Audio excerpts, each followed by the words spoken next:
Hello hello hello दोस्तों, कैसे हैं आप सभी। एक बार फिर स्वागत है आप सभी का आपके अपने चैनल में कार साथी में।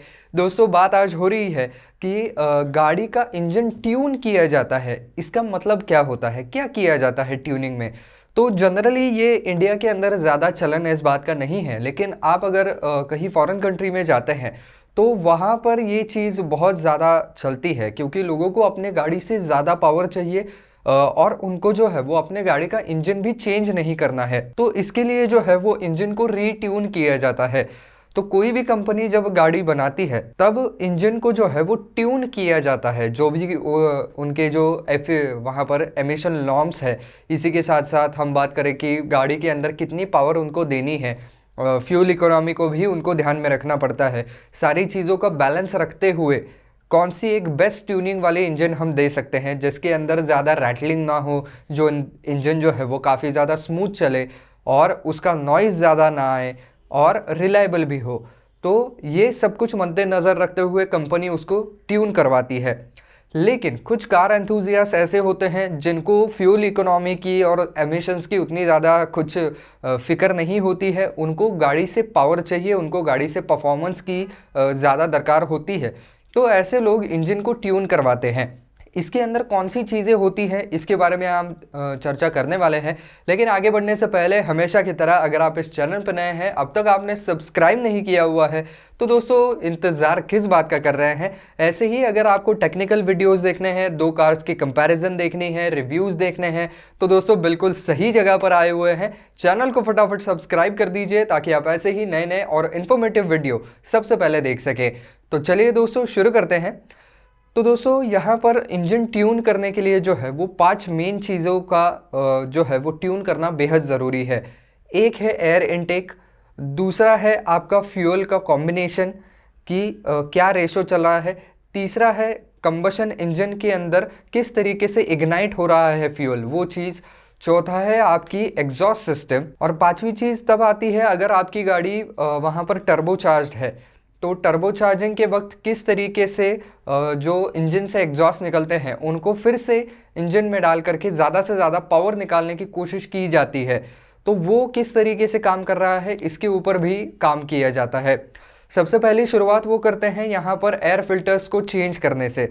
तो कंपनी की तरफ से जो एयर फिल्टर्स लगाए जाते हैं उनके अंदर रिस्ट्रिक्शन काफ़ी हो जाते हैं, यानी कि उसके अंदर काफ़ी सारे लेयर्स होते हैं। तो हवा को पास होने के लिए ज़्यादा समय लगता है, जिसकी वजह से इंजन को उतनी पर्याप्त मात्रा में ठंडी हवा नहीं मिल पाती है, क्योंकि कई बार ये जो एयर इनटेक होते हैं वो इंजन के काफ़ी अंदर लगाए जाते हैं, जिसकी वजह से इंजन की हीट की वजह से जो हवा अंदर आ रही है वो वार्म हो जाती है। और आपको पता है कि गर्म हवा जो है वो इंजन के अंदर कंबशन में हेल्प नहीं करती है। ठंडी हवा अगर वहाँ पर है ज़्यादा ऑक्सीजन वाली, तो वही ज़्यादा अच्छी तरीके से जल सकती है इंजन के अंदर। तो इसकी वजह से जो इंजन रीट्यूनर होते हैं वो क्या करते हैं कि आपकी गाड़ी का एयर इनटेक जो है यानी कि जो आपका एयर फिल्टर वगैरह है उनको थोड़ा सा आगे प्लेस कर देते हैं। जहां पर आपकी रेडिएटर ग्रिल होती है उसके बाजू में कहीं पर वो लगा देते हैं, जिसकी वजह से गाड़ी का जो फ्रंट ग्रिल होता है उसके थ्रू हवा जो है वो डायरेक्टली एयर फिल्टर के ऊपर आ सके और हवा डायरेक्टली एयर फिल्टर के थ्रू इंजन तक पहुंच सके। इसके बाद बारी आती है यहाँ पर एयर और फ्यूल मिक्सचर की। तो आपको पता है कि जो ट्रेडिशनल कंबशन इंजन है इसके अंदर हवा और फ्यूल इन दोनों का मिक्सचर जाता है।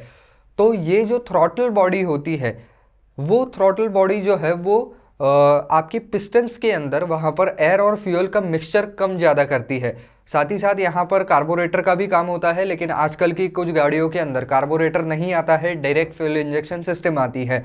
तो उसको जो है वो आपको ECU के ज़रिए रिट्यून करना पड़ता है, क्योंकि आजकल की बहुत सी ऐसी गाड़ियां हैं जिनके अंदर ECU आता है, कंप्यूटर यूनिट आता है, जो ये सारी चीज़ें कंट्रोल करता है। तो इससे आपको डायरेक्टली कंप्यूटर को जोड़ना पड़ता है और कंप्यूटर के अंदर के सॉफ्टवेयर्स के ज़रिए इसके जो एयर टू फ्यूल रेशो है उनको मैनिपुलेट करते हैं लोग, जिससे कि ज़्यादा से ज़्यादा कंबशन हो सके और ज़्यादा से ज़्यादा प्रेशर क्रिएट हो सके।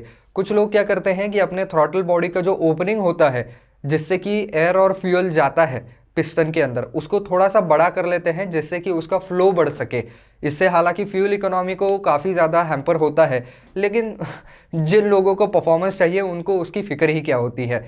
लेकिन अगर आप इसको बहुत बड़ा ही लगा देंगे तो फिर जिस प्रेशर से वो मिक्सचर जाना चाहिए पिस्टन के अंदर उस प्रेशर से नहीं जाएगा और गाड़ी के अंदर कंबशन ठीक से नहीं हो पाएगा।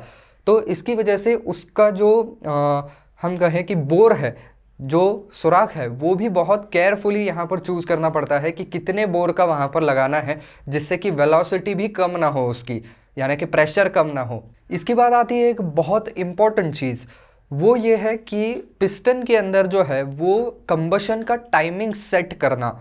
तो ये भी कंपनी की तरफ से सेट किया हुआ होता है, लेकिन अगर बहुत ज़्यादा हाई टेम्परेचर है तो स्पार्क प्लग जो है वो अच्छे से काम ज़रूर कर सकते हैं, लेकिन जैसे जैसे आपके व्हीकल की स्पीड कम होती चली जाएगी इसके अंदर स्पार्क ढंग से नहीं होगा और वो मिसफायर कर सकता है। तो इसके लिए ये टाइमिंग बहुत ज़्यादा ज़रूरी है कि स्पार्क प्लग कब स्पार्क मारेगा और कब वो जो फ्यूल और एयर का मिक्सचर है वो बर्न करेगा, जिसकी वजह से पिस्टन नीचे जाएगा। तो इसके लिए जो है वो एक टाइमिंग भी सेट किया जाता है, उसको कहीं ना कहीं सुधारने की कोशिश की जाती है जिससे कि वो ऑप्टिमल परफॉर्मेंस दे सके। इसके बाद बारी आती है आपके एग्जॉस्ट सिस्टम की। तो एग्जॉस्ट सिस्टम के अंदर अभी BS6 की जो गाड़ियाँ आ रही हैं इनके अंदर कैटालिटिक कन्वर्टर लगता है, जो कि जो हार्मफुल गैसेस हैं उनको कहीं ना कहीं एब्सॉर्ब करने की कोशिश करता है। लेकिन ये कैटालिटिक कन्वर्टर जो है वो आपके एग्जॉस्ट सिस्टम में से सबसे बड़ा रोड़ा है, क्योंकि ये एग्जॉस्ट से निकलने वाली हवा को जो है वो कहीं ना कहीं थोड़ी सी रोक लगाता है, क्योंकि वो सारे हार्मफुल गैसेस ज़्यादा से ज़्यादा एब्सॉर्ब करने हैं। तो कैटालिटिक कन्वर्टर उसको थोड़ा सा अवरोध करता है, थोड़ा सा रोकने की कोशिश करता है और रुक रुक कर बाहर भेजता है। हालांकि पूरा ही नहीं रोकता है वरना इंजन बंद हो जाएगा, लेकिन जितना इंजन को जो है वो सह सकता है इंजन, उतना वो रोक करके ज़्यादा से ज़्यादा हार्मफुल गैसेस उसमें से निकाल देता है और बचा हुआ गैस बाहर जाता है। तो ये कैटालिटिक कन्वर्टर और बाकी का जो एब्सॉर्बिंग मटेरियल होता है आपके गाड़ी के या आपके बाइक के जो साइलेंसर है उसके एकदम आखिर में आपने देखा होगा कि एक बड़ा सा राउंड होता है, उसका साइज़ बढ़ जाता है। तो वहाँ पर ये सारे स्क्रबर्स या स्पंज जो है जो एब्सॉर्ब करते हैं वो लगाए जाते हैं। तो कई बार जो रीट्यूनर होते हैं वो फ्री फ्लो एग्जॉस्ट भी लगा देते हैं उसके अंदर, यानी कि उसके अंदर ना तो कोई फ़िल्टर होता है और ना ही कोई कैटालिटिक कन्वर्टर होता है। ये आपके एनवायरनमेंट के लिए काफ़ी ज़्यादा हार्मफुल होता है, क्योंकि जैसे बर्न होता है वो सारे के सारे गैस जो है वो एग्जॉस्ट सिस्टम से बाहर फेंक दिए जाते हैं। हालांकि इससे फ़ायदा इंजन को ये होता है कि वो गैसेस फटाफट बाहर जाने की वजह से इंजन जो है वो बड़े आसानी से घूम सकता है, क्योंकि मान लीजिए अभी ये पिस्टन ऊपर चला गया है, यहाँ से एग्जॉस्ट जो है वो गैसेस सारे बाहर चले गए हैं, लेकिन आगे उसको जो है वो रोक लग रही है, तो फिर से पिस्टन में वो जमा होता रहेगा। जितना ज़्यादा वो जल्दी उससे बाहर निकलेगा उतना ही तेज़ी से पिस्टन ऊपर नीचे हो पाएगा। तो इसकी वजह से ये लोग जो है वो एग्जॉस्ट सिस्टम को भी मैनिपुलेट करते हैं। कई गाड़ियों के अंदर एग्जॉस्ट सिस्टम के मामले में क्या होता है कि जहाँ से एग्जॉस्ट निकलता है उसको बहुत ज़्यादा बेंड किया जाता है। तो ये बेंडिंग की वजह से यहाँ पर एग्जॉस्ट गैसेस निकलने में बहुत प्रॉब्लम होती है। तो कई फ्री फ्लो एग्जॉस्ट पूरे के पूरे स्ट्रेट लगाए जाते हैं, यहाँ पर पिस्टन यहाँ से निकला और सीधा बाहर, इस तरीके के भी लगाए जाते हैं। और आखिर में फिर आपकी गाड़ी अगर टर्बो चार्ज है तो वो भी देखा जाता है कि टर्बो चार्ज कितना इसमें हेल्प कर रहा है और फोर्सफुल वहाँ पर प्रेशराइजिंग कितना हो रहा है, रीयूज़ कितना हो रहा है, तो वो भी वहाँ पर देखा जाता है। तो ये सारी चीज़ें जो है वो इंजन रीट्यूनिंग के अंदर इन्वॉल्व होती हैं। अब ट्रेडिशनली क्या होता था कि ये सारी चीज़ें मैन्युअली करनी पड़ती थी, लेकिन आजकल के ज़माने में क्योंकि सारे गाड़ियों के अंदर ECU आ गए हैं, तो आपने एक बार ECU को कनेक्ट कर लिया तो ECU के साथ आप उसको रीट्यून करवा सकते हैं और गाड़ी को फिर वहाँ पर चलाया भी जाता है। जो इम्पोर्टेंट चीज़ें हैं, इम्पोर्टेंट पार्ट्स हैं जिनको बदलने की ज़रूरत है वो बदले भी जाते हैं। तो दोस्तों ये है पूरा लेखा जोखा यहाँ पर ट्यूनिंग का। अब आप कहेंगे कि इससे क्या फ़र्क पड़ता है, तो दोस्तों फ़र्क काफ़ी ज़्यादा पड़ेगा आपकी पावर के अंदर, आपके गाड़ी के थ्रॉटल रिस्पांस के अंदर, किस तरीके से इंजन आपको रिस्पॉन्ड करता है। पावर आपको इंस्टेंटली ऐसा महसूस होगा कि काफ़ी ज़्यादा बढ़ चुकी है और काफ़ी कम एक्सीलेटर में भी गाड़ी काफ़ी अच्छी दौड़ जाती है। तो ये चीज़ें वहाँ पर ज़रूर मैटर करती है। लेकिन एक बात मैं और आपको बता दूँ कि इस तरीके के फ्री फ्लो एग्जॉस्ट लगाना, इंजन रीट्यूनिंग करवाना, कैटालिटिक कन्वर्टर निकलवा देना या फ़िल्टर निकलवा देना, DB किलर निकलवा देना आपके एग्जॉस्ट सिस्टम से, ये पूरी तरीके से इंडिया के अंदर इलीगल है। जबकि बाहर के देशों में ये लीगल है। तो दोस्तों ये है पूरी कहानी इंजन रीट्यूनिंग की। तो आई होप दोस्तों ये वीडियो आपको पसंद आया होगा, काम का लगा होगा। तो दोस्तों अगर वीडियो पसंद आया है तो लाइक ज़रूर कीजिए और ज़्यादा से ज़्यादा शेयर भी कर दीजिएगा।